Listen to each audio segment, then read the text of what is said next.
O que o Fluminense faz com o seu torcedor em 2024 já deixou de ser um absurdo, já deixou de ter adjetivo. O ano de 2024 ele é insalubre, ele é sacana, ele é fazer o torcedor ter papel de palhaço. E é muito bom deixar claro de que eu não estou falando isso porque o Fluminense perdeu aqui hoje para o Internacional. Essa aqui é a análise Pocket, Internacional 2, Fluminense 0. Eu não estou falando isso porque o Fluminense perdeu aqui para o Internacional. Todo torcedor, e eu tive a oportunidade de falar isso de certa maneira para o Mano Menezes na coletiva, todo torcedor que está irritado agora depois do jogo não é necessariamente pela derrota.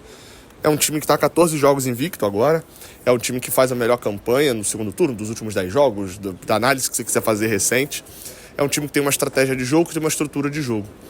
O torcedor do Fluminense ele está irritado não só pela atuação, que foi patética aqui mais uma vez, um time que não sabe criar, um time que tem dificuldade e que pena, em alguns casos, para se defender, mas de um time desinteressado. De um time que parece que quanto mais o Mano Menezes elimina as laranjas podres, mais laranjas apodrecem. A gente em junho, e eu destaquei isso várias vezes, vou continuar destacando, a gente em junho falava de tirar Douglas Costa, de tirar Gabriel Pires, tirar Felipe Alves. Esses caras eram que estavam no extremo, gente. Esse aí falando de laranja podre, continuando nesse exemplo aqui, esses caras eram aquela que já tá tipo assim, com um bicho corroendo em cima. Mas tem muito problema no Fluminense ainda. E isso está claro na fala do próprio treinador, que considera que falar disso agora, publicamente, não vai ajudar a resolver. De fato, não vai ajudar a resolver o próprio treinador chegar na coletiva e falar, olha, fulano não está jogando porque está desinteressado. O Marcelo está com problema interno porque ninguém gosta dele. Não iria adiantar de nada mesmo o Mano Menezes falar isso na coletiva. Mas ainda assim tem que ser resolvido. O Fluminense perdeu por 2-0 para o Internacional porque primeiro o Mano Menezes escalou errado. E como eu já falei trocentas vezes aqui, eu tenho elogiado o Mano Menezes no ponto de como ele cuida desses assuntos problemáticos desse time que não quer nada com a vida e que está pouco se lixando para o torcedor e para a possibilidade de cair para a Série B. Mas tenho criticado muitas escolhas do Mano Menezes dentro de campo.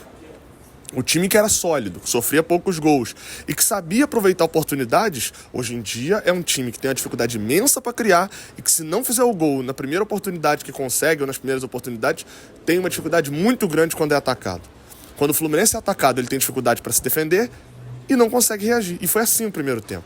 O Internacional fez ali 20 minutos, até uma correria, dava um espacinho pro Fluminense, mas a gente não conseguia criar nada. Os 20 minutos iniciais são até de um Internacional um pouco mais dentro do nosso campo, mas sem conseguir criar. E depois começa o show do Diogo Barbosa. O Diogo Barbosa fez uma partida pavorosa. Ele ter feito essa partida na semana em que o Fluminense demite o Marcelo, vírgula aqui, corretamente demitido, volta aqui. O Diogo Barbosa fazer isso é chegar na cara do torcedor e falar bem assim, meu amigo, você tá desesperado? Pois fique mais. Porque sou o titular, o outro que tinha qualidade, mas não queria nada com nada, já foi embora. E o que tá no banco, aparentemente, é um cara que assinou o plano de sócio, o mesmo plano de sócio do Renato Augusto. Comprou com cupom Terãs e tá viajando para um lado e pro outro sem ter oportunidade de jogar. Jogou muito pouco. Não vou criticar aqui o que o Gabriel Fuentes jogou, mas também não sei como é que tá rendendo também, né? Ou seja, o que eu quero dizer com isso tudo? O Diogo Barbosa fez um primeiro tempo, um segundo tempo pavoroso. Tem aqui no YouTube, tá? Dessa vez a gente não filmou, só viemos eu e o Fio aqui pra Porto Alegre. Pegue aqui no YouTube, ge.globo aí, o canal do GE, e vejam os melhores momentos do primeiro tempo. É o Inter criando com o Tabata pela direita, em cima do Diogo Barbosa. O Diogo Barbosa, quando o Tabata puxou pra linha de fundo, ele não pegou. Quando o Tabata puxou pro meio, ele não pegou. Quando o Tabata deu o tapa, ele não pegou uma. E ofensivamente enterrou todas as jogadas possíveis que o Fluminense poderia ter de criação. O Fluminense até teve umas 3 ou 4 escapadas, teve erro de tomada de decisão numa do Keno, acabou escolhendo o passe pro Germancano, que assim... Cara, a gente deixa pra gente... Eu vou falar igual o Mano Menezes, mas deixa pra gente falar do Germancano no final do ano. Não vou falar dele agora não, mas assim... Muito complicado, é triste, diria eu. Não dá raiva, dá pena. E tinha o Lima passando como opção na esquerda. Achei que o Mano Menezes, a escalação dele com o Guga jogando como... Ele não virou ponta aqui, ele por várias vezes voltava na marcação. E acho que esse foi o maior problema do Guga no primeiro tempo. O Fluminense não tinha bola, ele se posicionava como lateral. E aí assim... eu vou botar a culpa aqui na atuação ruim do Guga, tecnicamente, mas em parte, eu não tenho como jogar a culpa toda nele, porque quantas vezes o Guga jogou de atacante, gente? Eu não lembro do Guga ter sido improvisado de atacante ou de meia. Praticamente nunca, assim, poucas vezes. Meia até lá no iniciozinho da carreira. Errado foi quem escalou. Mas assim... Ah, não, Gabriel, tinha muito desfalque. O John Arias, o Ganso, beleza. Mas tinha o Renato Augusto no banco, não tinha? O Renato Augusto substitui o Ganso. O Lima substitui o John Arias. Por que ele não fez isso? Por que o Renato Augusto tentou pra jogar 5 minutos finais? Por que o Marquinhos só entrou no segundo tempo? Por que o Terãs é um único jogador que é relacionado constantemente que nunca jogou 1 minuto com um Mano? Não estou defendendo os jogadores, não estou culpando só os jogadores. Isso são coisas que não são explicadas. Enquanto a gente vai esperando o final do ano para saber quais são os problemas que vão se ter tornados públicos, a gente vai vendo o Fluminense nessa rodada com a possibilidade de fechar a rodada na zona de rebaixamento. Fechar agora, esse final de semana, é pouco provável. O Atlético Paranaense teria que ganhar o São Paulo, lá no Morumbi. Mas no meio tempo aí da data FIFA tem um Atlético Paranaense e Atlético Mineiro na Arena da Baixada que, se eles ganharem, eles passam a gente. Pode até perder pro São Paulo. Então, assim, o torcedor do Fluminense tá vendo o time... Aliás, é o inverso, né? O time tá vendo o torcedor agonizando e a gente não tem metade das explicações que a gente... Porque, assim, ser rebaixado na bola... Cara, resultado do futebol acontece. Mas ser rebaixado porque a gente passou o campeonato inteiro de sacanagem é muito complicado. Eu entendo quando se fala que o time que tá jogando agora tá recebendo a culpa e a pressão de um time que não tá jogando mais. Ok, eu entendo. Novamente, o problema não é perder pro Inter aqui no Beira-Rio, gente. O Inter tá 14 jogos invicto. Não era um jogo que a gente botava na conta, assim como a gente não bota o Palmeiras na última rodada na conta. Só que o que a gente viu aqui hoje não expõe que o time titular do Fluminense é ruim, etc. Não, o Ganso continua sendo bom, o Arias continua sendo bom, fazendo um ano bom, o Thiago Santos continua sendo bom e fazendo um ano bom. Beleza. Expõe que toda vez a gente muda o time, esse time desmorona. Não é à toa que todo final de jogo a gente toma gol. São 7 jogos seguidos que a gente não conseguiu o resultado, que a gente não ganhou. Os 7 jogos seguidos que a gente não ganhou agora, a gente tomou gol depois dos 35 do segundo tempo. Hoje foi uma fatalidade no sentido de que o time já tinha todo ido pra frente. O empate, derrota por 1-0 e perder por 2-0 não ia mudar muita coisa. Mas no geral é quando mexe o time, quando sai o Ganso, quando sai o Lima, como saiu hoje cansado, jogou numa posição ali complicada, praticamente não participou do jogo. E olha que a gente tomou um gol no primeiro tempo, e aí, Freeze, se eu falei aqui do problema do Diogo Barbosa, partida ruim do Thiago Silva. Nada de desespero, nem nada, ia acontecer uma hora ou outra, mas de fato errou umas 2, 3 saídas de bola, quase deu um gol pro Inter no início do jogo. E no lance do gol do Borré, que foi anulado, ele era pra estar no Borré, o Samuel Xavier ficou com 2, e ele tenta se antecipar pra cabecear e perde o tempo da bola. Erra o tempo da bola, por isso que o Borré faz o gol. Mas foi anulado centelésimo de espaço. Quando vem o segundo tempo ainda com 1-1, o Mano Menezes tira o Guga, que se embolava com o Samuel Xavier na marcação, e ofensivamente não conseguia produzir porque estava mal tecnicamente. E a única válvula de escape era o Keno, que estava até fazendo uma boa atuação. O Fluminense muda e bota o Marquinhos. De postura do Fluminense imediatamente, de ser um outro time, não tem essa reação. Mas o Fluminense passa a ter um jogador, tava jogando com a menos com o Guga. Passa a ter um jogador que é mais agudo. Nitidamente era bola no Vitorioso, o Vitorioso tentava lançar no Marquinhos, para ver se o Marquinhos conseguia. E entrou bem, criando alguma coisa. Mas criando o quê? O entrou bem era porque ele conseguiu passar de um jogador do Inter, às vezes até 2, e cruzar uma bola para a área para 2 torres que estavam lá. Demorou 30 minutos para o Fluminense entender que o cruzamento não era do bico da grande área, com o Marquinhos, cruzando para o Vitão de frente só tirar de cabeça, para o Rojo de frente só tirar de cabeça. Era com o Samuel Xavier passando no fundo para cruzar rasteiro. E dali, inclusive, vem uma chance... Daqui não deu para ver. O John Kennedy tentou de letra, ou se ele tentou normal mesmo, mas o Rocher fez a defesa. Uma jogada criada. Um cruzamento, nem que seja mesmo o cruzamento pelo alto, mas a bola a meia altura dificulta um pouco o zagueiro.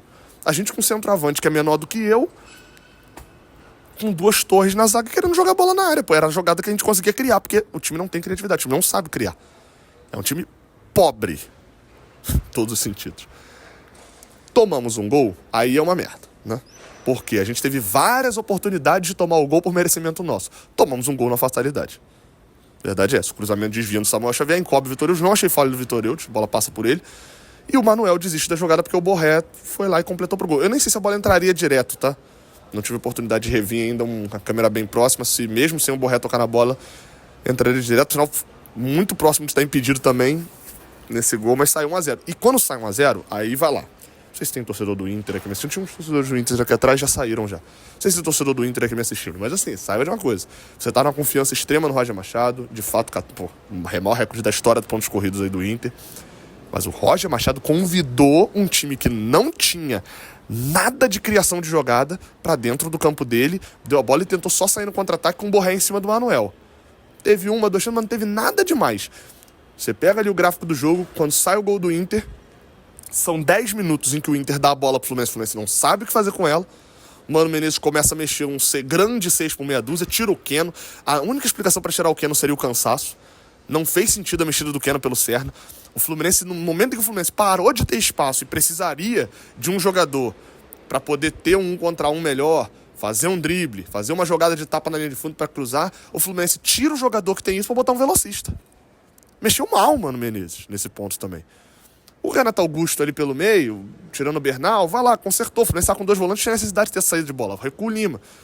E aí foi a hora que o Inter afasta para trás. E aí o Lima, que estava na posição de criação, tá mais atrás. E quem ganha essa tranquilidade de jogar com a bola no pé sem ter marcação em cima é o Renato Augusto. Porque no primeiro tempo, quando o Lima tinha a bola, ele tinha 3 em cima dele já, porque o Inter estava pressionando. Só que o Roger foi botando o time para trás. Trocou os 2 pontas para ver se conseguia contra-atacar. E não conseguia muito. E não era por mérito nosso, era por demérito deles. E o Fluminense até criou essa chance ali do Rocher, da defesa do Rocher, mas muito pouco. É uma pobreza de ideias muito grande.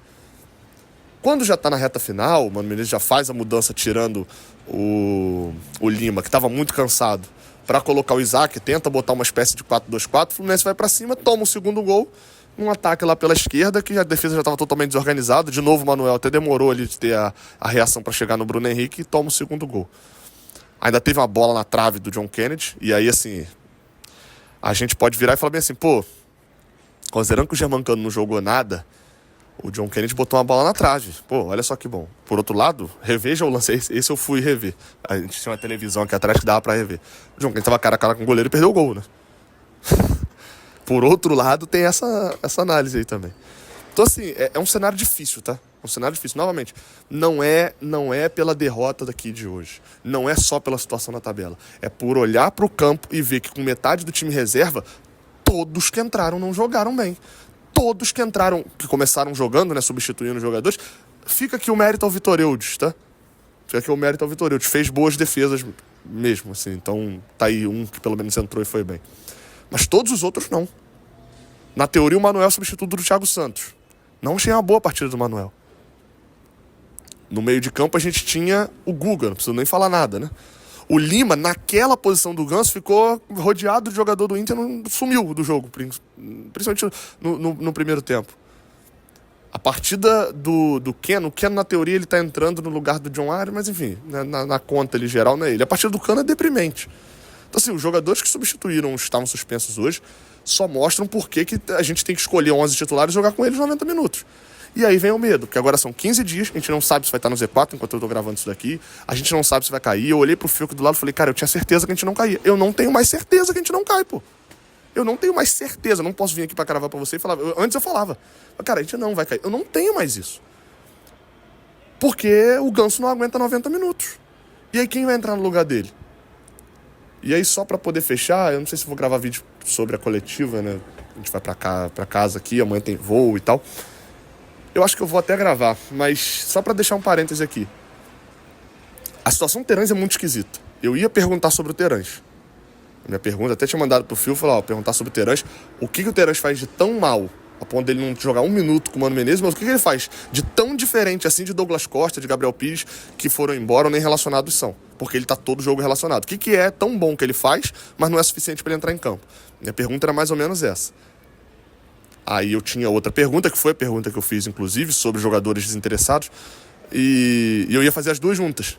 Mas a assessoria do Fluminense me chamou, o assessor do Fluminense falou, pode fazer 2 perguntas, faz você uma, aí volta para a repórter da Globo, depois você, porque só tem vocês 2, então pode fazer tranquilo. Fiz uma só, ele deu o microfone para um outro jornalista aqui, uma jornalista aqui de Porto Alegre, e eu não pude fazer a segunda. Enfim, não sei qual será a resposta do Mano Menezes. A próxima vez que eu faço pergunta pra ele é lá em Curitiba, provavelmente. Se ele for, né? Porque pode ser o Sidney também por suspensão. Enfim, mas o de coletivo eu falo nesse final de semana. Eu não posso vir pra cá hoje... Eu queria vir pra cá hoje e falar assim, cara, que boa atuação. A gente perdeu o jogo.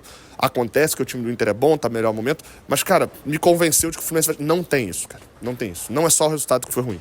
Tudo foi ruim no jogo de hoje. Tudo. Uma atuação deprimente da lateral esquerda que não, parece que não rende. Uma atuação deprimente de todos os titulares que não estavam disponíveis.